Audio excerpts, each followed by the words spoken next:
Welcome back to the Brian LLC channel. Welcome back to the vlog. This week we are in Washington State near Mount Adams. This is one of the general season over-the-counter elk tags, and we are up here enjoying this public land. Stick around, enjoy the content. Welcome back to the channel. Welcome back to the vlog. Another great day up here, Washington State. Last night's pretty cold. It's about 19 degrees right now. Let me show you kind of a cool picture behind me here. Zoom Mount Adams, and over here you can see the moon. It's kind of a neat perspective. Today we're gonna get up kind of a little bit higher on the mountain, so higher up on that mountain right there, and really tried to get in after the elk. We've been on tracks late last night. We followed them till dark. It was ultimate game of hide and seek, and the elk won last night. But just a perspective of, you know, the type of area and terrain we're in right now. It's amazing, amazing. I hope this camera does justice for what we're seeing. But we will continue to update. Right back behind me here is Sleeping Beauty. It's a little place that's kind of neat feature in the area. But yeah, if you're ever up in this area, definitely worth to come up and go huckleberry picking. Kind of a neat little barn back there. All right, chat with everyone soon. Do something great today. So on these icy roads up here, we're using the BFG KO2 all-terrain tires, and two-wheel drive is just amazing. The Jeep's obviously four-wheel drive, but getting around up here on these icy roads with these BFGs are just making it like the cheat code. These are the roads we're driving on. It's just amazing getting around in this ice and snow on the BFG all-terrain KO2s. You know, it's a 37-inch tire on the Jeep, but I don't want to give the tire the size of, I don't want to make it seem like it's the size of the tire. It's just really about the tread and traction you're getting in here. Again, two-wheel drive on these icy roads without any danger. I don't feel like I'm losing control. I mean, that's still 100% traction. We've been heading up through the deep snow up here, 18 to 20 inches. That obviously we're using four-wheel drive, but this is just an absolute testament to the traction and durability of BFG all-terrains. Alright, so we just found a fresh set of tracks right here going in. One of the guys is going to go in after him. There's another set of tracks right up there. So we're going to do our best to... We just found another set of tracks. One of the guys is going to go in right here. Another set of tracks here. And we're going to go all the way across. I'm going to drop one of the guys off here. I'm going to go around to the other road and come in from the other road. But this looks really promising. We got some good tracks to follow. Let's go. Alright, so I'm just going to show a little bit more about these tires right here. The BFG all-terrains. I'm going to turn around here and it's really deep snow. I'll show you guys what it's like. So here we're driving. I mean, it's probably, the spot I'm driving right now is probably 18-20 inches on the passenger side, just rolling through. Get back out of that, back on this slippery icy stuff here, no issues. Yeah, that's full throttle, and we're pretty much just smoking out. I'm gonna find a spot right up here and turn around. The temperature's like 18 degrees right now. We're probably right around 3,000 feet elevation. It's a great area up here. Let me find a spot up here where I can turn around in. This looks like a good spot here. Oh, more elk tracks, look at that. So normally, I wouldn't even try to turn around on a road like this where the snow's, 20 inches plus deep on the sides. But, I mean, just no issues. No issues at all. Not even spinning. You can hear that the tires are just gripping in the snow.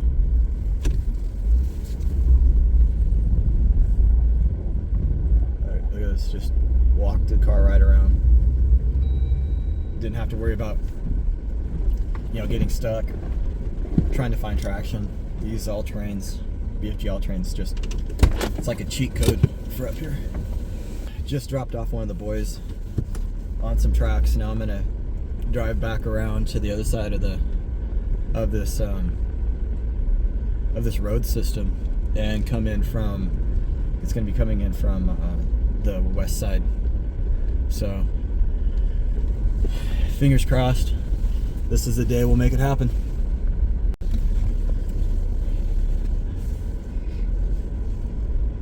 So I decided to record this section. One of the guys just went in right here.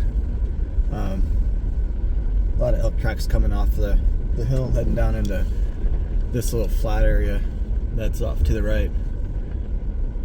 What is he doing?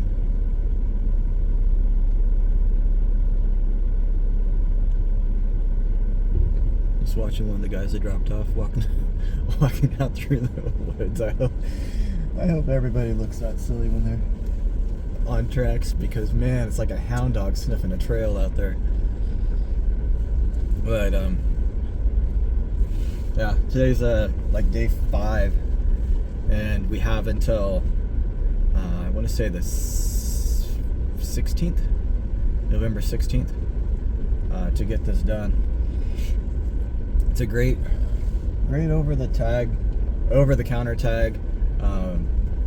If you like hiking a lot and getting out in the woods and really beating the brush to find them, rarely will you see anything just up on the road. The areas that we hunt out here are more park, and then you're out hiking for 3, 4, 5 hours at a time, getting on tracks and chasing stuff down. The glassing, so really not a glassing area so much. So you're probably, like, the longest shot you would take in this area that we're at right now, maybe 150 yards. So you got to kind of plan that around your optics and the things that you bring out. I mean, you definitely don't need 6 by 24 by 50 in here. It's more like a 2 by 14 or a 4 by 16 type of scope of your choice. This year I put on a new Zeiss scope. Super excited about it. It's 6-14 with a 50 mil objective on it. Put on the Zeiss rings and mated that up to my 300 Winchester short mag. Really like the light quality, how much light that scope brings in. I've been a loop-holed guy most of my life, so going over to Zeiss was something that's new for me. I like the factor that it's a little bit lighter scope than the high dollar loop-holed one that I had on there before, so that I like that when I'm carrying it for 4 or 5 hours at a time hiking through the woods. Shooting a 180 grain bullet out of the rifle using the Barnes TSX. Been pretty good for me so far. I might try something new next year, but so far they've been good. This area is just amazing, and I wish people can get up here and experience it. Even if you're not hunting, just get out in the public land, use your public land. It's there for everyone, and the scenery out here is just amazing. I mean, the kids, there's so many cool things to hike around, check out. There's waterfalls up here, there's creeks, lakes. It's just such an amazing area.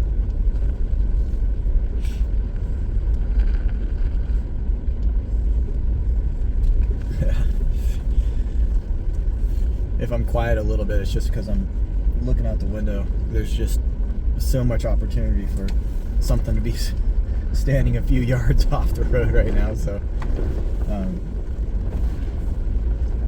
with the guys that just went in, so I'm just kind of paying attention to everything outside the windows. Last night at camp, I want to say it got down to like 17, 18 degrees. It's still 18 right now where we're at. Camp's about 500 feet below where I'm at right now, up on the mountain. So it makes it, you know, it's a pretty short drive to get up into areas where we like to hunt in this particular unit.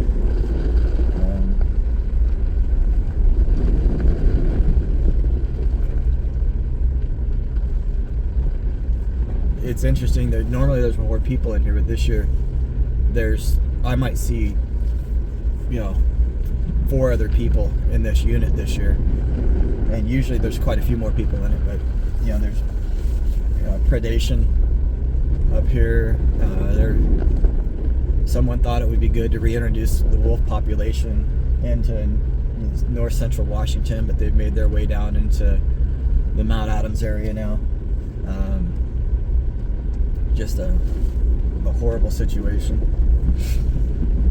There's also a lot of cougars in this area. I'm gonna turn just a little bit. Here's another track. I think that was new since we just came by. I'm gonna go check it out.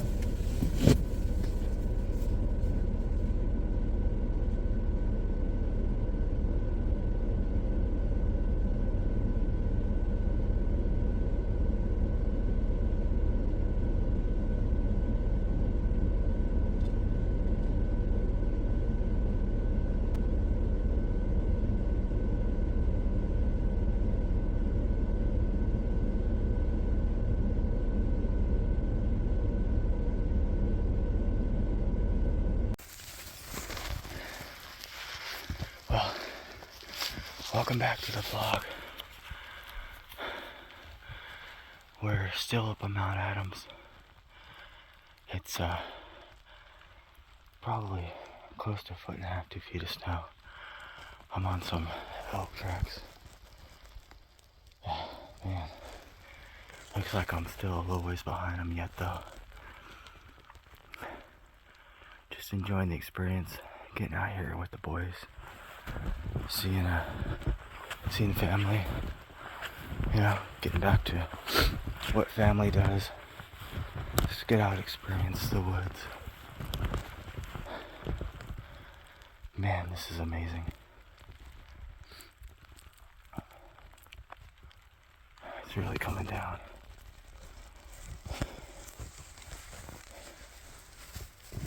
That's what it looks like here.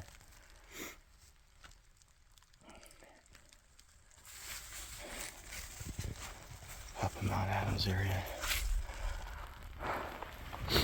This morning had a good start. First tracks on the mountain, where our vehicle tracks coming from base camp, and we started getting into tracks pretty much right away for the elk. Temperatures, you know, holding true about 31, 32. Pretty big snowflakes. Expected to snow from now until like Wednesday, Thursday-ish.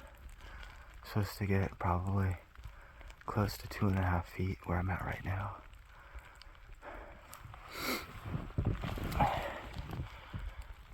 Two of the cousins had to go to work, so it's just me and some of the other cousins and uncles up here right now. But I think that today will probably be the day that we get one down, hopefully. Is heading right down to where we dropped my buddy off. To the right, camera right, it goes up a little bit and then it drops down into this flat, and it is tailing right towards where we dropped my buddy off. That's wow. Those are real good signs. Real good signs. I just got to make my way over to the other road. So what the plan is, one of the guys is coming in from the west going east. I'm going to be going in from the west side, or the east side going west, and we're going to make like a spear tip. We're going to meet like an arrowhead. Actually, we're going to meet at the tip of the arrowhead, so we'll never be directly onto each other straight on, but we're going to be meeting at a certain point out in the woods that we marked a waypoint using Onyx, and we're both going to meet right in there. And then we're going to do the same going back out. We're going to basically make like a diamond and head back out. So we're going to come in at one point, go back out, and then come back in at another point. That way we're not directly in line with each other, and gives a good opportunity to have some animals move around. Hopefully move them to one of its, you know, maybe it's me, maybe it's Crash, or maybe it's one of my other buddies. But you know, you always got to have plan A, B, and C, and more than likely plan Z is going to be the one that works out. So that's what it's like for us, at least.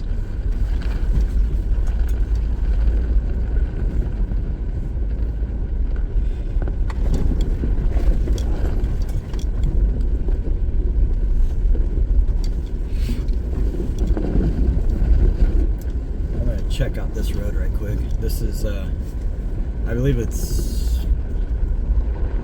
going to be in between the road that I'm going to come in on, but if I can, with the car, you know, drive down a road and maybe bump something towards one of the boys because they hear the car coming or something like that, that's always helpful too. We switch off, so you know, one time I'll drop one of the guys off, next time, you know, and I'll drive to the other point. Next time one of the other guys will drop me off, they'll drive to another point. You know, so that way we're always rotating through to, you know, get everybody the most amount of time out in the woods. So, you know, someone's not always stuck in the car driving over to, you know, another waypoint that we set to come in off of on a different road or a different part of the unit.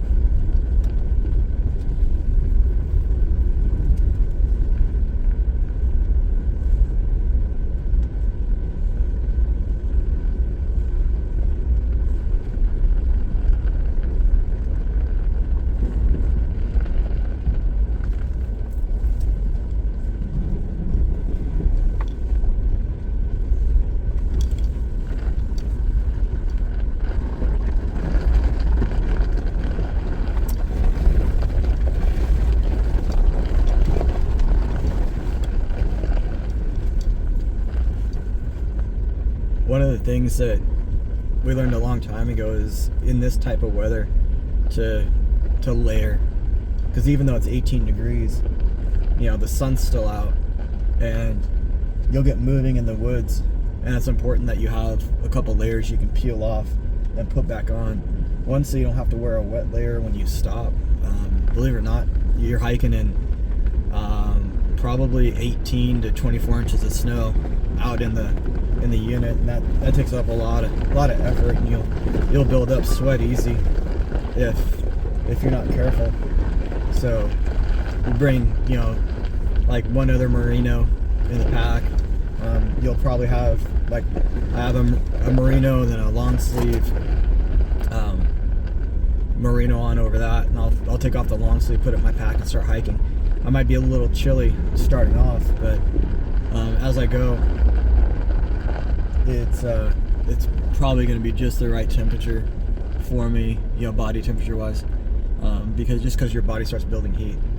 What I don't want to do is have, you know, layers on that I can't take off and put in my pack, or get so sweaty and stuff that when you stop, you just, you know, soak the undershirts and have nothing else to put on. And I'm not telling anybody which brands to get, but man, I've had really good luck with the Kuiu stuff. Super lightweight, super packable. You know, a large jacket is made to go with a large, you know, base layer and stuff like that. It's not, you know, you get a large and you can't wear a large on top of a large. They've planned that out real well, and it's close enough to your body that if you need to unzip some of the vent panels on the jackets, you know, you can get rid of a lot of heat easily that way. Same thing with the pants. You know, they're merino. I call them long johns. I don't know what anybody else calls them, but they're merino long johns that go underneath the pants. You know, those have side zips, so you don't even have to take the pants off to take off the long johns. You can just unzip them down the sides. Yeah, that's one of the cool features about it too. And again, it's all about, you know, staying the right body temperature as you're moving through the woods, and then being able to put clothes back on when you get somewhere.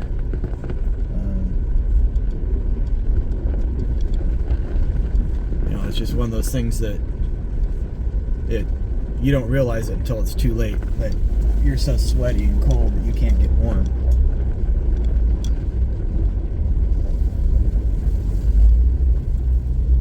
Just another example of how these tires are doing. I'm just pulling in on this road, and there's, I don't know, 15 inches, 20 inches of snow. Super easy. And again, you know, some people may be fans of Toyo, some people may be fans of Nitto. I'm just letting you know what works well for me on my Jeep out in the woods where I'm at.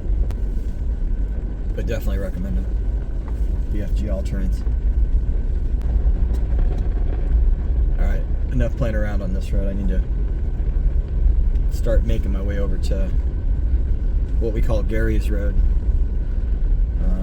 One of the dudes that's one of the OGs hunting with all the cousins and stuff up here in the family, he used to go out and hit this road every day. Not this particular one, but the one I'm going to next. And so we always just called it Gary's Road.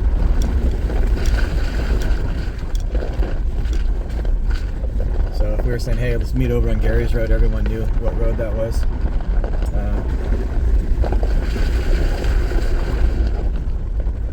You know, for us, you know, the harvesting of animals and stuff like that, it's always been something that the family's done together. Yeah, many generations will be up hunting at one time. I mean, we've had 3 generations up at elk camp many times. You know, it's really, I find it really inspiring, really really good for the body, mind, and stuff to be able to get away and be with family and just kind of unplug from everything. You know, you often will go to a family reunion and it's all about people bringing out their latest posts on something and stuff. And granted, I'm recording this for YouTube, but you know, just getting away, enjoying, being able to tell story. Yeah, that's one of the big things about elk camp. You know, and I'm sure that we've told the same story 11 different ways, but you know, it's always it's always the same story. You know, and listening to people tell you about the last time they were up here in this unit, or you know, when their buddies were out in that unit and harvested something, or when their nephews or sons or brothers were out there. It's always good to have that tradition. Yeah, we got a couple birthdays that happen during elk camp, and those are always fun. A lot of tradition on what happens around the birthdays.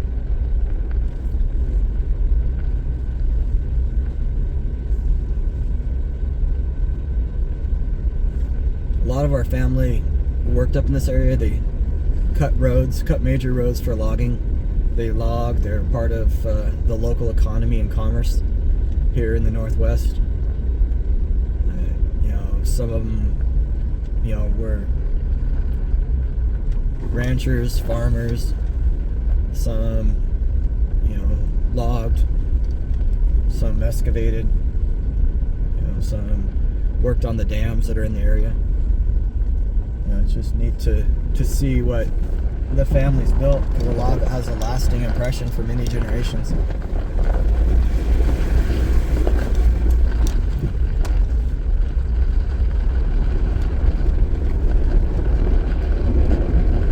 Alright, so right now I'm in two-wheel drive. Just getting around. When I was turning around, I was definitely in four-wheel drive though. I'm not going to try to say that was two-wheel drive. I'm just in two-wheel drive now.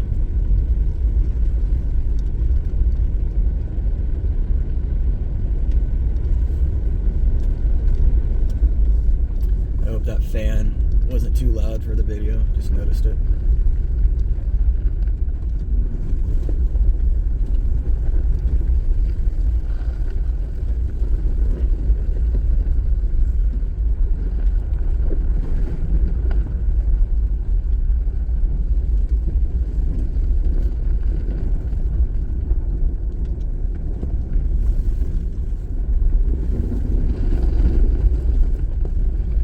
One of the stories that Grandpa Brian would always tell us was around Grand Meadows, and how him and his brother Jack were just done logging, probably one of the last few loads they were getting off the mountain before they stopped logging for the year or for the winter. And they parked one of their vehicles kind of up by a staging area, and they were leaving one of the trucks empty at the top, so they were going to load it in the morning after they got done pulling logs back up the hill to be put on the trucks. And he said he walked over to his truck, and Uncle Jack was standing out there talking. He was talking, and no more than probably, I don't know, he says it's 5 yards. I'm going to probably say it was probably 10 to 15 maybe. But a 5 point, a real nice big 5 point, was just past the tree line. And he said he had enough time to tell Jack to put his coffee down, walk around, he told Jack to start the truck up, went over, walked right into the tree line and tipped this big old 5 point over. And he said it was one of the easiest hunts he's ever had, and they actually ended up using one of the excavators to load up the elk into the back of the truck. And you know, that's just one of the stories that you probably know part of it's true, or most of it's true, I don't know, but it's just something that you always remember about Grand Meadows, you know, on animals and, you know, family. But there's always a lot of good stories.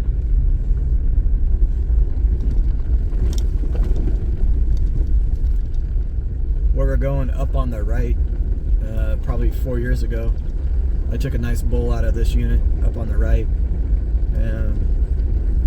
It was a raghorn, but it was a nice sized raghorn. The Roosevelt here, they're really big bodied. Their horns aren't the biggest.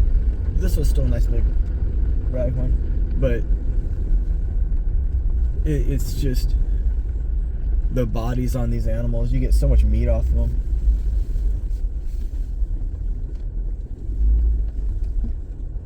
You get so much meat. All right, just an example. I have another cousin that's off to the right now, and I'm gonna turn the camera. I hope I can get this. There's elk tracks right here coming off the hill, and those are heading right towards one of my cousins. And then if you keep going straight, if those animal went out to that little flat up on the knob that I dropped off crash on, I mean, that's just prime time.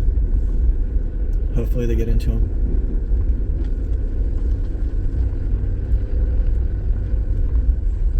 There's no other boot prints there, so. And they weren't there when we came by. So hopefully they get in on those. I'm not going to go in there because our plan is very specific, and the way we're hunting it, it's very important that we go in certain directions just for safety and, you know, just how the terrain lends itself to hunt.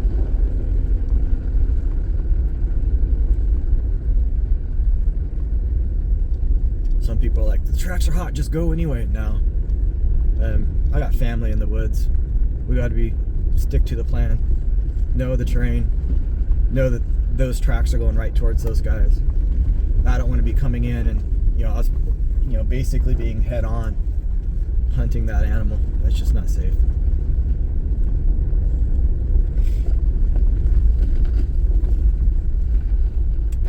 Holy smokes, with that heater off and 18 degrees. Shee, definitely feel it.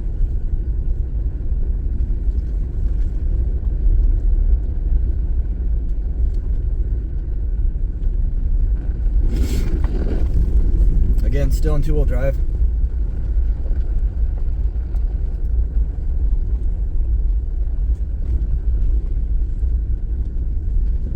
Just with the confidence in the tires, just amazing.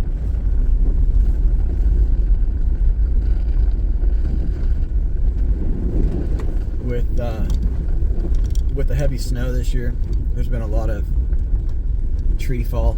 We've had to cut, probably half dozen trees or better out of the roads each day, just because the snow came in so quick and so heavy on the trees. And the trees really haven't even lost their leaves yet up here, which is very uncommon. Usually the trees have already lost their leaves, so it's not a big deal, and there's not many downed trees. But with the leaves still being on the trees, like that big tree up on the right here, you can see the leaves are still on it. It just puts so much pressure on it. So straight ahead in the frame, that's Mount Adams. And man, this country is just absolutely breathtaking. 2 years ago, I believe it was 2 years ago, right at the base of that mountain, right where the tree line starts in the snow, you know, the tree line basically starts on the mountain. I took a really nice flyby there. That was, again, hunting with my brothers and nephews and cousins. Put in a lot of work to get that thing out of there. Without them, it would have just been a couple miserable trips. Like on a 2-to-1, some 1-to-1 slope with, I mean, just crazy amounts of windfall in there. And side hilling to get out with that animal. With the quarters, we don't bring them out whole when we're back there. We quarter them up and debone them. But still, there's so much meat on the Roosevelts that you know, it takes a lot to get them out. But yeah, that mountain right up there, center frame between the trees, is Mount Adams.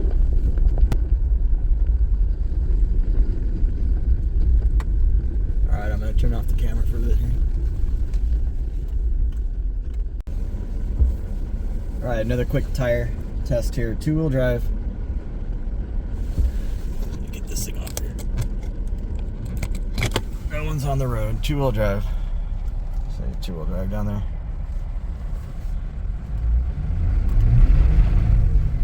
Great pickup. Stopping. I mean, just no problems at all. 20 to stop, and that's in 2-wheel drive, guys. Oh, 2-wheel drive. Amazing tires. Hey all, welcome back to the Brian Group LLC. Welcome back to the vlog. Today is day 6 of our Washington elk hunt. Still in the Mount Adams area. Yesterday we got into a lot of cows, no bulls, but oh my goodness, they were moving around. Today we just positioned a little bit different on the mountain. We found where a lot of tracks were going in last night when we were heading off the mountain, so we headed back to this direction today. Temperature's right around 26, 28. It's supposed to be clear skies today. And I'm probably getting up in, I want to say like mid 30s, like 30, no, like low 30s, 34. It's supposed to be the high. I'm gonna head west here, or actually, yeah, west here. A couple guys are down below me. I'm gonna get ready to start going through the reprod to get back into the big timber. Last night we strategized quite a bit. We looked at a couple different maps, and we found a couple spots back in here where there's some benches and shelves set. There's no roads to. You literally have to hike in, 2 or 3 miles to get to them. And we got a couple guys coming in from different directions, so hopefully if we bump something or stuff starts to move again, we'll be in the right spot. We went up near South Climb yesterday. It was a neat area. A lot of snow, but it's kind of cool to see where the tree line starts and stops on Mount Adams. Alright, let's get back at it. Alright, been in here for about an hour, or maybe a little more, and found a set of tracks here. They're fairly fresh, but it's gonna be a tight shot with all this timber, but we gotta make it happen. Gorgeous area though. Snow's still pretty soft. It's not hard yet from the cold nights, so it's not very loud. One of the things that happens with cold nights and no cloud cover and stuff is that the snow will freeze on top and make it really crunchy, but it's not there yet. Alright, get back on these tracks. Shoo! Well, that's a wrap. 2022 elk season. Washington State, Mount Adams. Completely amazing experience. Hiked well over 90 plus miles in the mountains. If nothing else, just getting out and getting exercise is amazing. Saw just a ton of animal. Cows, spikes, some spikes with eye guards, but no shooters this year. There's always that opportunity to come back next year. A great over-the-counter tag. This is something that probably will be a staple for many more years to come, even though we didn't harvest anything this year. The experience with family, the experience with being with friends out in the woods, that's just something that you can't buy, you can't trade for, you can't sell. Just enjoying family, enjoying the experience of the outdoors, free public land. It's your land. Next year hopefully my youngest will be able to come out and spend a week or so here in the woods. But as you can see, just another amazing day. Pacific Northwest 2022 elk season. That's a wrap.